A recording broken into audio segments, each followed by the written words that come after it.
जोहार, मैं अमन लकड़ा आप सभी का स्वागत करता हूं हमारे कार्यक्रम रांची न्यूज़ पे।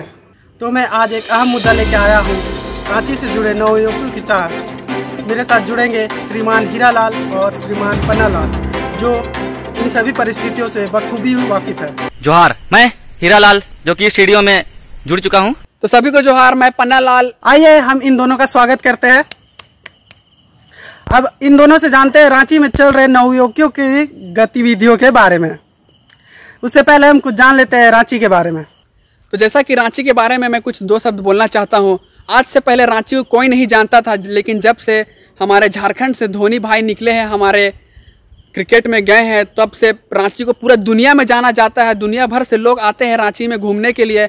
इससे पहले कोई जानता नहीं था, सब बोलते थे जंगल झाड़ है। झारखंड का नाम लिया जाता था तो सब सोचते थे वहाँ जंगल झाड़ यही सब आदिवासी रहते हैं। लेकिन अब जब से धोनी निकले हैं यहाँ से, तो पूरे विश्व में रांची का बोलबाला है। अच्छा, ये तो हुई कुछ रांची से जुड़े अच्छी बातों की। अब कुछ रांची में चल रहे नवयुवकों की गतिविधि के बारे में जानते हैं। तो श्रीमान हीरालाल, आप कुछ कहेंगे? जी, कहना चाहता हूं, बट यहाँ की गतिविधियों के बारे में कहा जाए तो यहाँ अभी एक फैशन चला हुआ है, जो कि इधर उधर केवल घूमने के बारे में। वो सब तो सही है हीरालाल, लेकिन कुछ पन्नालाल से भी जान लेते हैं। जैसा कि यहाँ सिर्फ लोग घूमते फिरते नहीं है, बहुत सारे यहाँ पे स्कूल कॉलेजेस है। और आप पुरुलिया रोड जाइएगा तो वहाँ बहुत सारे हॉस्टल है। जैसे कि झारखंड के जो लोग हैं, जो इधर उधर के, जहाँ पर अभी अच्छा स्कूल अच्छा कॉलेज नहीं बना है, तो वो रांची आते हैं ज्ञान प्राप्ति के लिए। तो रांची बहुत ही अहम जगह बन चुका है अभी झारखंड में, जहाँ से लोग आते हैं, दूर दूर के लोग आते हैं यहाँ ज्ञान प्राप्ति के लिए। अच्छा, वो तो ठीक है, लेकिन चलो अब हमें जैसे सुनने में मिलता है कि रांची के लड़के लड़की के बारे में यहाँ पे वो लोग फोटो शूट बहुत जाते हैं इधर उधर। जी, फोटो शूट वगैरह तो चलता ही रहता है, बट ये भी एक आम बात नहीं है। लड़की लोग फोटो शूट किसी और वजह से भी जाते हैं, और वो वजह केवल घूमने के लिए ही नहीं है। इस चीज़ से हम खुद वाकिफ हैं, और पन्नालाल जी भी वाकिफ हैं। तो देखिए, जब मैं जब स्कूल में था, तो तभी से सोशल मीडिया का जो ये ट्रेंड था वो चालू हो चुका था जी। तो उस टाइम से मतलब ये जो फोटो शूट वगैरह जो चला हुआ है, पहले के ज़माने में तो हमारे पास 2 मेगापिक्सल का कैमरा हुआ करता था, लेकिन आजकल जो DSLR जो आ गया है, वो बच्चों को मतलब अपने रास्ते से भटका रहा है जी, आप एक तरह से बोल सकते हैं। ये DSLR सब तो हमारे समय में हुआ नहीं करता था, पर फिर भी आजकल तो देखा जा रहा है जैसे छोटे छोटे बच्चे DSLR लेके घूम रहे हैं।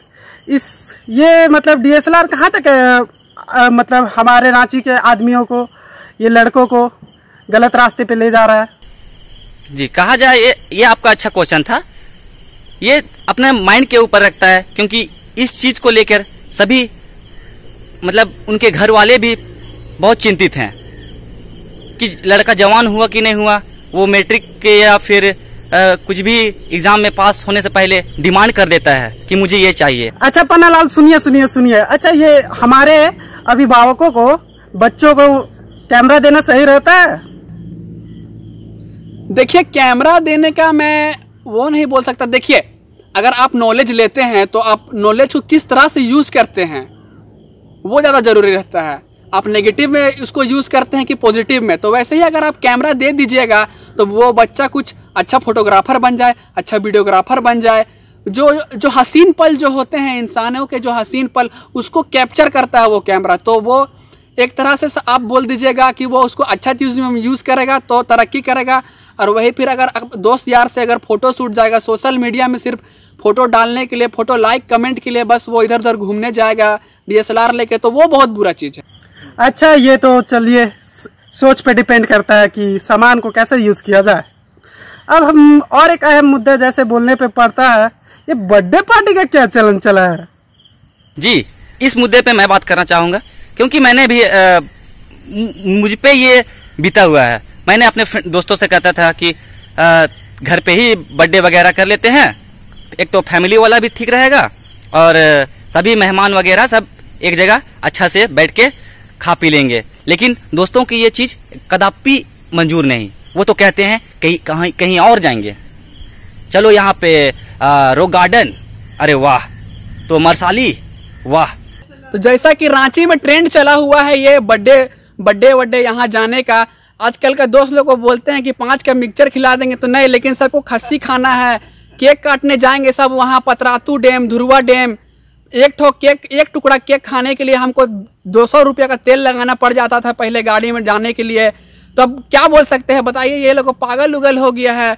अब जाएगा वहाँ गंदगी फैलाएगा, उससे अच्छा घर ही में बनाओ यार। बोलते हैं कि रांची में लड़की पटाना बहुत ही मुश्किल बात है, आप बताएंगे कुछ कैसे?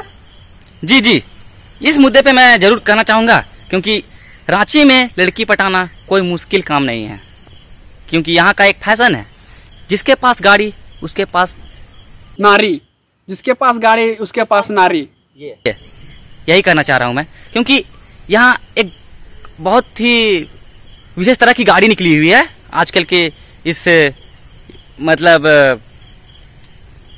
आप समझ रहे हैं ना? हाँ वही तो, जिसको बताएंगे तो अच्छा लगेगा। जिसको ड्यूक कहते हैं, और ये कैमरा DSLR, अगर ये दोनों चीज आपके पास है तो कन्फर्म लड़की पट जाएगी, और किसी चीज की जरूरत नहीं चाहिए। मुझे तो लगता है आप इन चीजों से आप गुजर चुके हैं। जी मैं खुद वाकिफ हूँ इन सब चीजों से। क्या आप भी पुरलिया रोड जाते थे लड़कीबाजी करने? अरे नहीं नहीं नहीं नहीं, हाँ, मैं हीरालाल के बारे में कुछ सुना तो हूँ। नहीं नहीं, ये सब फिजूल की बातें हैं, बस मेरे बारे में अनगढ़न कहानी बनाई जाती है। लेकिन मैंने सुना है कि अगर आपके पास ड्यूक और DSLR दोनों है, फिर भी आप लड़कियां रांची में लड़की नहीं पटा सकते। अगर इतना ही अगर किसी में दम है, अगर कोई जो हमारा वीडियो देख रहा है उस लाइन अरसन तन्ना की लड़की पटा के दिखाए, ड्यूक DSLR दोनों होने के बावजूद भी कुछ नहीं हो सकता है मतलब 2 कॉलेज की लड़कियों से। मतलब आप लोगों का कहना पटेंगे ही नहीं। आप लोगों का कहना है कि इन दोनों चीजों होने से क्या किसी को सच्चा प्यार मिल सकता है? नहीं नहीं नहीं नहीं, इस बात पे तो मैं एकदम कतई मंजूरी नहीं दे सकता, क्योंकि लड़कियां दिल से नहीं, आजकल लड़कियां सीसी से प्यार करती हैं। जैसे कहावत है कि रांची के लड़कियों का और रांची के मौसमों का कभी भी बदल सकते हैं, उसी के बारे में। हाँ एकदम, आप बिल्कुल बहुत सही बात बोल रहे हैं। हम लोग आखिरी नवयुवकों के बारे में जानते हैं, हमारे रांची में चल रहे लड़कों के बारे में। हाँ, तो वो लोग किस प्रकार का नशा उसा करते हैं? हाँ, अब नशा के बारे में पूछ रहे हैं, तो नशा भी बहुत प्रकार के होते हैं। रुकिए, मैं बताना चाहता हूं कि जैसे कि आप अभी बोल रहे थे कि नवयुवक के नशा के बारे में, तो मैं ये कहना चाहता हूं कि जैसे कि नशा भी 2 प्रकार से होता है, एक सूखा नशा और एक भींगा नशा। जी तो ये सूखा नशा किस प्रकार का होता है?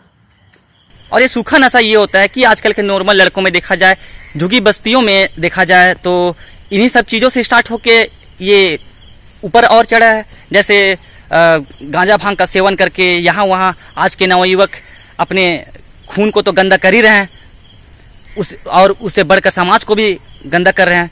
इन्हें पढ़ लिख कर कुछ देश के लिए जान देने की सोचना चाहिए, लेकिन ये तो है बाप के पैसे को हवा में उड़ाने की सोचते हैं। ओ, जैसे मिर्जापुर में वो लोग पायलट बनना चाहते हैं। जी बिल्कुल, लेकिन ये लोग पायलट हकीकत में नहीं बनेंगे, ये लोग पायलट गांजा पी के हवा में उड़ेंगे।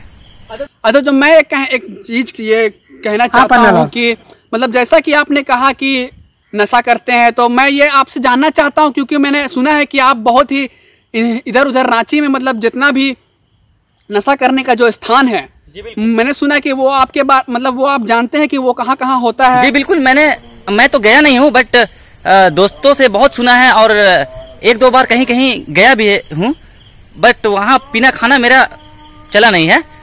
तो वही एक है, बहुत प्रसिद्ध जगह है अपना ये मुरुंग टोली, जिसको हम लोग शॉर्ट में बोलते हैं MT, और ये बगल पे है जो कि डिबडी।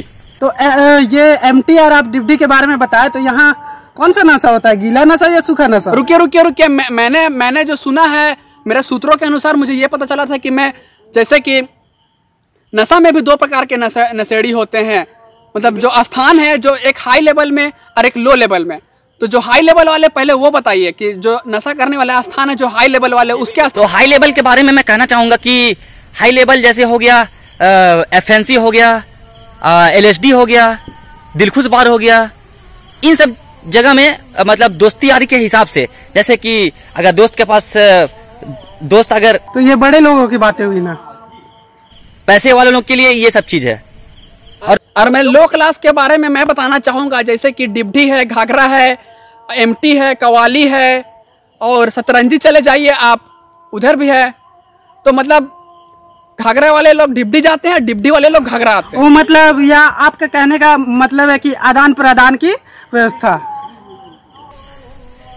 एकदम संभावना बनी रहती है आदान प्रदान की, क्योंकि देखिए यहाँ का पैसा वहां जा रहा है और वहां का पैसा यहाँ आ रहा है, तो क्या फर्क पड़ता है, आदमी यहाँ नशा करे या वहाँ। अब मैंने मतलब जैसे कि मैंने रांची शहर में मैं बहुत ही घूमा हूँ, तो मैंने ये देखा है कि जैसे कि लोग बाहर से पढ़ने आते हैं रांची में, तो वो लोग मतलब पढ़ाई करते करते और भी कुछ कुछ चीज़ें सीखते जाते हैं, जैसे कि मतलब उनका ध्यान भटकते ही रहता है इधर उधर, ध्यान तो भटकते रहता है। तो मतलब सबसे बड़ा चीज़ है कि ये लोग आजकल नशे में डूब रहे हैं और अपना ध्यान भटका रहे हैं पढ़ाई लिखाई से। जैसे कि लड़कियां भी तो इनसे पीछे, लड़कों से पीछे नहीं है आजकल, तो लड़कियां भी मतलब देख लीजिएगा, मानना है कि लड़कियां मतलब छुप छुप के सब चीज़ करती हैं, लेकिन जब आप मीरा चले जाइए, मोराबादी चले जाइए, लड़कियां भी छाती चौड़ी करके वहाँ सिगरेट का धुआं उड़ाती हैं। मतलब लड़कियां लड़कों से कदम कदम पे मिला के चल रही है ना। हाँ, और आजकल तो बहुत ही ट्रेंड में चला है ये हुक्का बार, एग्जोटिक, एफएनसी। हाँ, वो गाना चला था, तुम मार मार मार हुक्का मार। हाँ, ये गाना ही बॉलीवुड भी बिगड़ा रहा है ये लोग को, आजकल का बच्चा लोग को। तो जैसा कि आप दोनों तो यहाँ के बहुत ही प्रचलित है, इधर उधर सबको से वाकिफ है, तो आप दोनों ने कभी लड़की के चक्कर और ये नशा उसी के बारे में? नहीं, बिल्कुल नहीं। लेकिन मुझे पता है कि हमारे हीरा लाल भाई जाते थे, खैनी खाते थे और दांत भी सफा करवाए थे एक बार। अरे, और आपके बारे में भी मैं सुना हूँ और मैं आपको देखा भी हूँ खुद कि आप हाँ जी, आपके बारे में चांदनी बार पे आप जाके वहाँ पी के पूरा झोर थे। और जो आप सत्या भारती जाते थे गाड़ी लगा के, जो संतना और रुसलान की लड़कियां नापते थे, उसके बारे में आपका क्या कहना है तब? अरे, आप मेरे बारे में बोल रहे हैं और आप खुद का बारे में सोचिए ना, जो कि आप डंगरा टोली जाके वहाँ से लड़की उठाते। अब तो बांडा खाऊआ है, आप जानते हैं कि नहीं? आप सतरंजी जाते थे बांडा खाने के लिए। और आप तो बहुत बड़ा मतलब स्वामी है कि आप तो कुछ करते ही नहीं, आप तो हम तो बंडा खाते हैं, लेकिन आप बड़का खौआ है। आपको हम हाजी में देखे थे टिकिया तक। और आप तो पिताजी के खैनी डिब्बा से खैनी चुराते थे, मुझे पता है ये। अच्छा। और आप अपने पिताजी का बचाया हुआ हड़िया से उसका हड़िया ना पी के आप उसका मेरा खाते थे। और आपके पास जब खैनी के लिए पैसा नहीं था तो कहाँ से चुराते थे, आपको पता है ना? कहाँ चुराते थे? मेरा ही पॉकेट से चुरा के जाते थे। जब चखने के लिए पैसा नहीं होता था तो मेरा ही खेत से मूली ढापते आप। अच्छा, आपको पता ना? हमको ये सब वीडियो में मत लीजिएगा, देख लीजिए सर, हमको ये सब वीडियो में नहीं बुलाइएगा इंटरव्यू। ये सब फिजूल की बातें आप मत करिए। मैं कुछ नहीं सुनना चाहता हूँ, वाहियात इंसान नहीं आप बात कर रहे हैं वाहियात टाइप से। ऐसा इंटरव्यू हमको दोबारा नहीं चाहिए। अच्छा चलिए, तब ये लोग तो अपने बातें कह चुके हैं, अब हम लोग भी अपने चलते हैं, अगले कार्यक्रम में मिलिएगा। जोहार।